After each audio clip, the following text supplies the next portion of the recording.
Makanya setelah bersatu semua, barulah kita menatap masa depan, menjadikan negeri ini turun rahmat Allah Subhanahu wa ta'ala. Saya sebetulnya kemarin ini bukan ceramah, karena apalagi mau diceramahi. Ceramah tentang syariat Islam, Aceh sudah duluan punya dinas syariah. Bicara masalah zakat, Aceh sudah duluan, zakatnya terbanyak. Bicara masalah wilayah hisbah, polisi syariah, Aceh sudah duluan. Makanya saya niat dari rumah waktu berangkat bukan niat mengajar, tapi niat belajar. Bismillahirrahmanirrahim. La haula wala quwwata illa billah. Langkah kaki kanan. Siapa yang keluar rumah niatnya untuk belajar, maka dia akan dapat pahala jihad hatta yarji'a, sampai dia pulang ke rumah.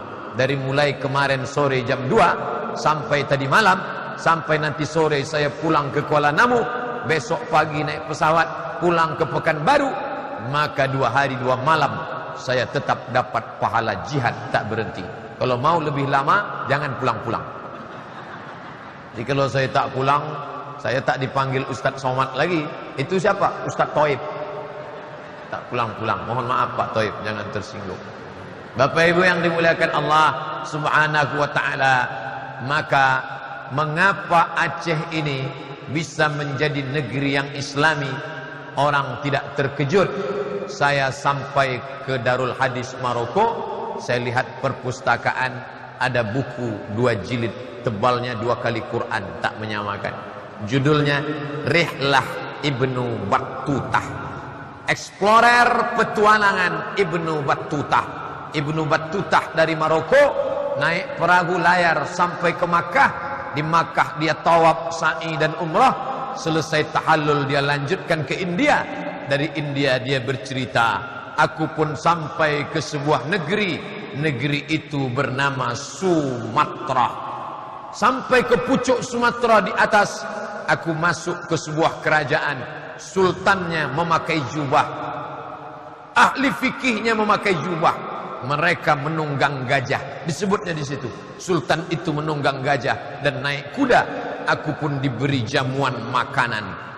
Ibnu Battutah 7 abad yang lalu sudah sampai ke Aceh, bercerita tentang kerajaan Islam Aceh Samudra Pasai, kerajaan Islam tertua di Nusantara.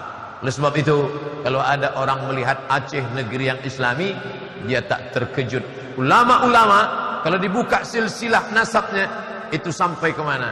Ke Aceh. Sumatera Barat ada tradisi yang besar, yaitu namanya Basapa.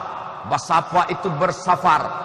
Hari Rabu terakhir di bulan Safar, mereka pergi ke Ulakan dekat Pariaman, mengunjungi kubur wali Allah bernama Syekh Burhanuddin Ulakan. Syekh Burhanuddin, di mana dia belajar? Syekh Burhanuddin mengambil tarekat Sattariyah dari gurunya bernama Syekh Abdul Raub As-Singkili. Singkili artinya singkel dari Aceh. Orang yang pertama menerjemah Al-Quran. Al-Quran bahasa Arab, tak paham orang bahasa Arab, diterjemah Terjuman Al-Mustafid fi Ma'anil Quranil Majid. Quran Arab yang pertama diterjemah ke bahasa Melayu. Penterjemahnya adalah Syekh Abdul Raub As-Singkili. Syekh Abdul Raub Singkel punya murid. Muridnya yang satu pergi ke Sumatera Barat, itulah dia Syekh Burhanuddin Ulakan. Yang satu lagi pergi ke Jawa Barat, menjadi pengembang Islam di Jawa Barat, itulah dia Syekh Abdul Muhi. Syekh Abdul Muhi mengembangkan Islam di Jawa Barat, mengambil dari Syekh Abdul Raub Singkili. Yang satu lagi pergi ke Sulawesi, dia adalah Syekh Yusuf Al-Makassari Tajul Khalwati. Itu pun 3 silsilah nasab. Syekh Yusuf Al-Makassari, Syekh Abdul Raub As-Singkili, Syekh Abdul Muhi Pamijahan, Syekh Burhanuddin Ulakan, semuanya mengambil dari Syekh Abdul Raub As-Singkili. Saya melihat buku emak saya kecil, Perukunan Melayu. Bapak Ibu yang sudah agak tua, umur 60-70, belajar sholatnya dari mana? Perukunan Melayu. Kerukunan Melayu itu adalah ringkasan dari kitab Sabilal Muhtadin, kitab fikih yang ditulis ulama dari Kalimantan Selatan, namanya Syekh Muhammad Arsyad Al-Banjari.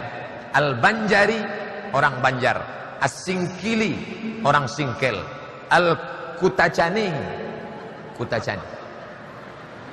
Ada namanya ulama Syekh Muhammad Arsyad Al-Banjari menulis kitab fikih namanya Sabilal Muhtadin. Sabilal Muhtadin, orang Banjar Kalimantan Selatan sangat cinta kepada Syekh Muhammad Arsyad Al-Banjari, maka dibangun satu masjid besar. Nama masjid itu Masjid Sabilal Muhtadin. Tapi banyak orang keliru. Syekh Muhammad Arsyad Al-Banjari menulis Sabilal Muhtadin itu adalah kitab syarah, penjelasan. Kitab induk intinya apa? Intinya adalah kitab Siratal Mustaqim yang ditulis oleh Syekh Nuruddin Ar-Raniri, ulama Aceh, yang namanya diabadikan menjadi UIN, IAIN Ar-Raniri, yang berubah menjadi UIN Ar-Raniri. Maka berbicara Islam adalah berbicara Aceh, dan Aceh adalah Islam, simbol kejayaan Islam. Sebelum Nabi Muhammad lahir, orang Mesir sudah datang ke Aceh. Orang Mesir ke Aceh mau ngapain? Dia mau mencari ada satu batang pokok kayu, kalau dipotong keluar getahnya, dan getahnya itu namanya kamper. Getah kamper itu mereka bawa untuk mengawetkan mayat. Mayat kalau dikasih kamper maka tidak akan dimakan cacing. Kamper itu adalah kapur, dan kapur yang paling tua di dunia kita menyebutnya kapur Barus. Barus di bawah kerajaan Aceh sebelum merdeka menjadi Republik Indonesia berdaulat 1945. Dulu itu Barus masuk kerajaan Aceh. Maka kapur Barus, orang dari Afrika Utara, Mesir, sudah kemari untuk mengambil kamper. Makanya kalau lemari kita banyak kecoa, banyak ulat, masukkan kapur Barus, insya Allah tak akan ada kecoa. Maka badan kita kalau tidak mau dimakan ulat, makanlah kapur Barus. Bapak Ibu yang dimuliakan Allah Subhanahu wa taala, menjadi orang Aceh adalah kebanggaan. Terlepas dari sukunya, tapi dia sudah menjadi wilayah kekuasaan, kebanggaan luar biasa. Dari mana? Dari provinsi Nangrok Aceh Darussalam, yang punya khazanah keilmuan dalam bidang tasawuf, dalam bidang fikih, dalam bidang hadis. Tapi jangan bangga dulu, di balik kebanggaan itu ada tanggung jawab yang luar biasa di masa akan datang. Makanya saya senang berjumpa dengan alumni-alumni Al-Azhar. Assalamualaikum. Waalaikumsalam.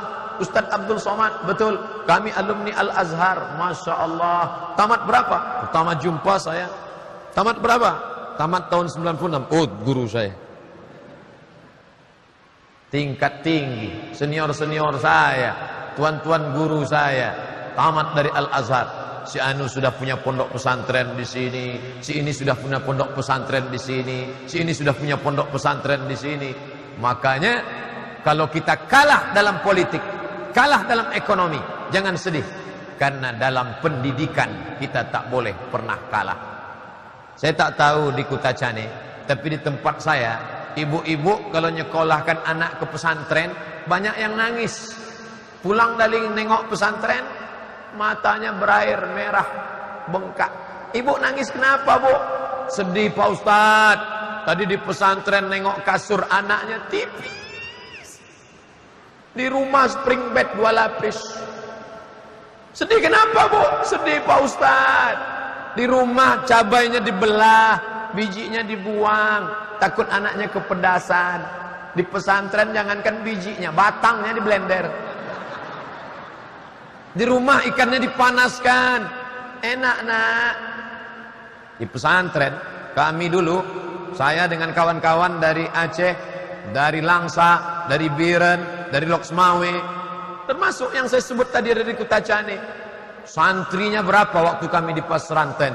1.800 orang. Pesantren apa namanya, Pak Ustadz? Tak boleh sebut nama, menjaga kode etik jurnalistik. Ngantrilah kami bawa piring. Mau makan buka puasa nih. Allahu Akbar, Allahu Akbar. Habis sholat, ngantri. Pas mau ngambil nasi, azan Isya. 1.800 orang. Masukkan gulainya, saking kan kuatnya, tumpah ke muka gua. Kan? Azan Isya baru berbuka. Rela dari Kutacani. Saya baru tahu sekarang perjuangan kawan-kawan saya dari Kutacani sekolah dulu ke pesantren dari tahun 1993 sampai sekarang. Sekarang kalau ditanya, kemana si Anu dulu? Sudah menjadi pegawai Pemda. Kemana si Anu? Sudah mendirikan pesantren. Si Anu sudah menjadi ketua Ikatan Alumni Timur Tengah. Itu kebanggaan luar biasa. Bapak ibu kaya, punya duit banyak, tinggal. Saya dibawa ceramah ke satu daerah perkebunan. Ustaz Somad, ya, ini kebun sawit, ya. Ini yang punya satu orang Pak Ustaz. Kaya, ya. Ini karet Pak Ustaz, karet, yang punya satu orang. Berarti 2 orang? Enggak, 1 orang. Ini ruko Pak Ustaz, ruko. Yang punya pun 1 orang. Berarti ini sama ini 2 orang. 1 punya dia semua. Mana dia sekarang? Mati. Nyata orang kaya mati juga. Apa yang dia bawa? Saya tanya, ada dia bangun masjid? Tak ada. Tak sempat dia bangun masjid. Oke, masjid tidak ada. Ada dia bangun MDA, Madrasah Ibtidaiyah. Sibuk ngitung duit. Tak sempat bangun sekolah. Andai dia ada bangun masjid, orang sholat di masjid mengalir pahalanya macam tetesan embun di tengah gurun pasir yang panas. Andai dia ada bangun MDA, anak-anak baca Quran, mengalir pahalanya. Sekolah tak ada, MDA tak ada. Lalu apa yang tinggal? Bini Pak Ustaz. Banyak. Salahkah? Tak salah. Tapi kalau sempat mendidik anak, ada anaknya jadi ulama, ada anaknya jadi bupati yang membangun masjid Islamic Center, ada anaknya yang jadi anggota dewan memperjuangkan Pemda Syariah, ada anaknya yang jadi orang kaya yang menyekolahkan anak yatim. Tak ada. Lalu anaknya kemana? Anaknya tinggal 2 Pak Ustaz. Tuh, tadi katanya anaknya banyak, tapi perilakunya 2. Kalau tak jadi hantu jadi setan. Akibat tidak sempat mendidik anak-anak. Maka kita bangga, ini masih ada anak yang lari-lari. Tuh, ada anak lompat-lompat. Tuh, ada anak tadi luar. Kalau ada anak di masjid lari-lari, lompat-lompat, menjerit-menjerit, ribut-ribut, nangis-nangis, berbahagialah. 20 tahun akan datang, Masjid At-Taqwa Kutacani masih tetap akan ramai dengan halal bihalal. Amin.